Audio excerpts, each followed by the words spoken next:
Hello বন্ধুরা, MP cartoon বাংলাতে আপনাদের সবাইকে স্বাগত। আমাদের গল্পগুলো যদি আপনাদের ভালো লেগে থাকে তাহলে প্লিজ সাবস্ক্রাইব করবেন আর পাশে থাকা বেল আইকনটি ক্লিক করে দেবেন। আর হ্যাঁ, বেশি বেশি লাইক করবেন, কমেন্ট করবেন আর শেয়ার করবেন। ঘটনাটা ঘটেছিল 2013 সালের শেষের দিকে। আমি এবং আমার দুই বন্ধু পায়েল ও প্রিয়া আমরা একই কলেজে পড়ালেখা করতাম। কলেজের পরীক্ষার পর তখন ঘরে বসে আমরা 1 মাসের ছুটি কাটাচ্ছিলাম। একদিন আমি আর আমার দুই বন্ধু মিলে ঠিক করলাম যে এই ছুটিতে ঝাড়খণ্ড বেড়াতে যাব। এক রবিবার সকালে আমরা 3 জন বাসে করে ঝাড়খণ্ডের উদ্দেশ্যে রওনা দিলাম। একটু দেরিতে বেরোনোর জন্য আমাদের ঝাড়খণ্ডে পৌঁছতে অনেকটাই সন্ধ্যা হয়ে গিয়েছিল। আমরা একটি বড় ভুল করেছিলাম যে আগে থেকে হোটেলই বুক করে আসিনি। আমরা আশাপাশি সব হোটেলেই দেখলাম, কিন্তু কোথাও হোটেল পেলাম না। সকল ঘর আগে থেকেই বুক হয়ে আছে। পরে অনেক খোঁজাখুঁজি পর আমরা অনেকটাই দূরে হোটেলে থাকার জন্য একটি রুম পেয়ে যাই। হোটেলটি বেশ পুরনো ছিল, তবে এতে কোনো আমাদের অসুবিধা ছিল না, কেন কি হোটেলের আশেপাশে পরিবেশ ছিল খুবই সুন্দর। সবুজ সবুজ গাছ ঘাস পুরো ভরা চারিদিকে, আর জায়গাটা ছিল খুব নিস্তব্ধ। আমাদের বেশ ভালোই লাগলো হোটেলটি। হোটেলের রিসেপশনে আমাদেরকে জিজ্ঞাসা করলো, ম্যাম, আপনারা কতজন থাকবেন? কারণ এখানে আমাদের একটি মাত্রই রুম ফাঁকা আছে। আমরা 3 জন থাকবো। বেশ, তো আপনারা থাকুন 3 জনে এখানে। আমাদের রুমটা অনেক বড় আছে আর আপনারা বেশ ভালোভাবেই থাকতে পারবেন। আশা করি আপনাদের কোনো সমস্যা হবে না। এই বলে রিসেপশনে আমাদের চাবিটা দিয়ে দিল।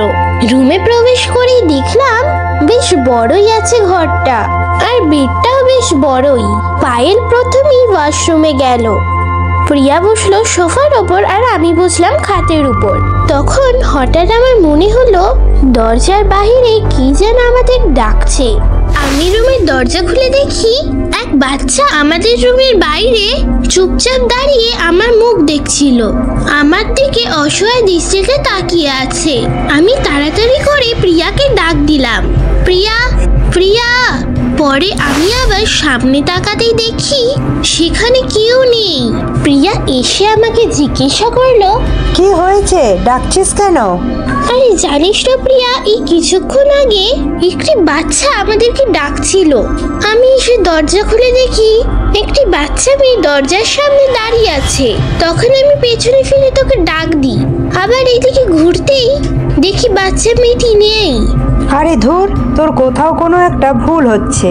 আর আমি তো রুমের ভেতরেই ছিলাম। কই, আমি তো কোনো ডাক শুনিনি। শোন, অনেক পথ জার্নি করে এসেছিস আর আমাদের পেটেও কোনো খাবার পড়েনি। তোর মনে হয় কোনো ভুল হয়েছে। তবে শুনেছি এসব পুরনো হোটেলে বিভিন্ন প্রকার ভূত আত্মা এখানে ঘুরে বেড়ায়। বুঝলাম প্রিয়া সেই শেষের কথাটি আমাকে ব্যঙ্গ করে বলল। রাতের খাবারের পর আমরা 3 জন শুয়ে আছি। তখন হঠাৎ আমি নিজেকে এক জঙ্গলের মাঝখানে দাঁড়াতে দেখলাম, এবং সেই জঙ্গলের চারিপাশে শুধু গাছপালা। তখনই আমি খেয়াল করলাম রাস্তার উপর একটি বাচ্চা মেয়ে দাঁড়িয়ে আছে, এবং সেই বাচ্চার দিক থেকে একটি কান্নার আওয়াজ আসছে। বাচ্চাটির কাছে গিয়ে দেখি সেই একই বাচ্চা যাকে আমি আমার রুমের সামনে দেখেছিলাম। আমার মনে হলো সে যেন আমার কাছে কোনো সাহায্য চাইছে এবং কান্নাকাটি করছে। তখনই হঠাৎ পাশ থেকে একটি মহিলার আওয়াজ শুনতে পেলাম।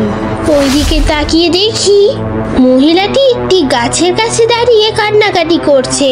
তখন মহিলাটির বিভৎস দৃশ্য দেখে আমি আচমকাই ঘুম থেকে উঠে পড়লাম। ঘুম থেকে উঠে দেখি সকাল হয়ে গেছে, সবাই তখনও ঘুমোচ্ছে।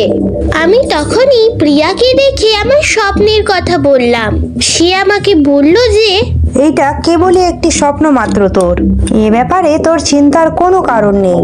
কিন্তু আমি এই ব্যাপারটা নিয়ে বেশ চিন্তায় পড়ে যাই এবং পায়েলকেও আমি আমার স্বপ্নের ব্যাপারে বললাম। পায়েল রীতিমতো আমার কথায় মজা করতে চালু করে দিল। পায়েল বলল যে ধুর বোকা, এটা তোর মনের ভুল রে, স্বপ্ন দেখে এত কেউ বিচলিত হয় নাকি? যাই হোক, সকালে টিফিন করে চারপাশে বিভিন্ন জায়গায় ঘুরতে গেলাম।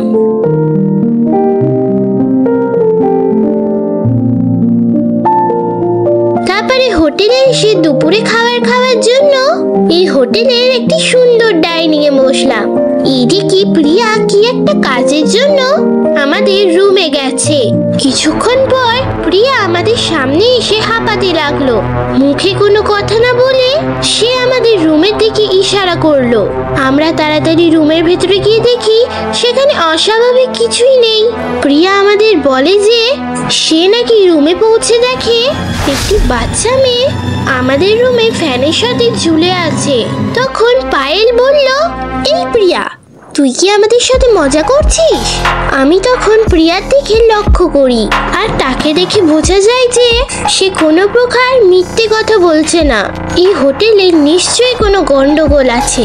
সেই রাতে আমরা কিছুটা ভয় নিয়ে ঘুমোতে গেলাম।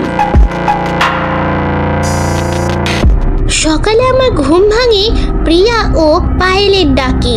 প্রিয়া ও পায়েলকে দুজনকেই দেখে মনে হলো ওরা দুজনেই খুব চিন্তিত। তারা বলে যে তারা নাকি দুইজনই আমার মতন স্বপ্ন দেখেছে, কিন্তু সেই বাচ্চাটা তাদের কাছে সাহায্য চাইছে যে আমরা যেন তার মাকে বাঁচাই। তখনই আমরা এই হোটেলের ম্যানেজারের সাথে হোটেলে দেখা করতে যাই। অনেক চাপাচাপির পর সে আমাদের সব ঘটনা খুলে বলে। 5 বছর আগে এই হোটেলে একটি লোক তার স্ত্রী এবং একটি বাচ্চাকে নিয়ে এসেছিল। লোকটি তার স্ত্রীর উপর অনেক অত্যাচার করত এবং বাচ্চাটিকেও খুব মারধর করত। হোটেলে ওঠার দ্বিতীয় দিন পর লোকটি তার বাচ্চা মেয়েটিকে ফ্যানের সাথে দড়ি দিয়ে ঝুলিয়ে দেয় এবং কি সে তার স্ত্রীকেও মেরে ফেলে। সেই ঘটনার পর থেকে সেই বাচ্চাটির আত্মাটি মাঝে মাঝে ওই রুমে যে থাকতে আসে তার কাছে সাহায্য চায়। হোটেলের মেয়েটি আরো বলল, আমরা সাধারণত এই রুমে একা কাউকে থাকতে দিই না, কিন্তু তোমরা 3 জন ছিলে বলে মনে করেছিলাম তোমাদের সাথে কোনো খারাপ ঘটনা ঘটবে না। সেই দিনই আমরা সেই হোটেল ছেড়ে বাসে করে বাড়ি ফিরে আসি।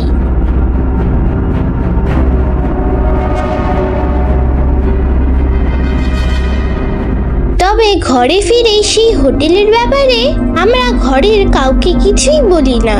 ওই হোটেলটিতে পরে এই রকমের কোনো ঘটনা ঘটেছে কিনা তাও আর জানি না।